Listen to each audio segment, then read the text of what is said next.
রামপুরহাট হসপিটালের আউটডোর পরিষেবা বন্ধ। আরজিকর হসপিটালের ঘটনায় দোষীকে সত্বর গ্রেপ্তারের দাবি চিকিৎসকদের। শনিবার অর্থাৎ আজ রামপুরহাট মেডিকেল কলেজ ও হসপিটালের আউটডোর পরিষেবা বন্ধ করে দেওয়া হয় বলে জানা যাচ্ছে।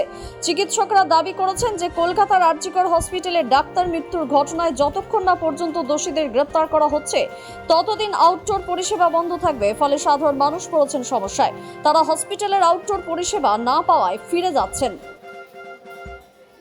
মারগ্রাম থেকে বাচ্চাকে ডাক্তার দেখাতে এসেছি। এখানে আউটডোর বন্ধ, আজকে বসে ডাক্তার বসবে না, তার জন্য বাচ্চা খুব অসুস্থ। তাই এখন কি করব, বাড়ি চলে যেতে হবে, অন্য কোথাও দেখাতে হবে। কি বলবো, সবারই অসুবিধা হচ্ছে এটার জন্য। সবাই অনেক, আমি না তো এই কাছ থেকে এসছে, অনেকজন অনেক দূর থেকে এসছে।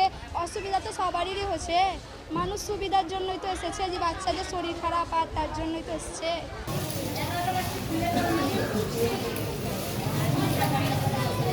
থেকে আমি এখানে ডাক্তার দেখাতে এসেছি। এরা বলছে, দেখছি সাইনবোর্ড দেখছি তো বন্ধ। হ্যাঁ, হঠাৎ করে বন্ধ। আমি তো কালকে এসেছিলাম, কালকে চলেছে, কিন্তু আজকে হঠাৎ করে এসে দেখছি বন্ধ। তাহলে আমরা এখন কী করবো এই অবস্থাতে? আমরা কী বলবো সেটাই তো আমরা ভেবে পাচ্ছি না। আমরা কার কাছে যাবো এই নিয়ে? আমরা তো আউটডোর বন্ধ, আমি তো বাইরে দেখাতে পারবো না বলেই তো আমি এখানে আসছি। চাইছেন আপনি? আমি চাইছি এটা তাড়াতাড়ি খুলে দেখ। দ্য সহজ পাঠ, সহজ কথা, সঠিক তথ্য।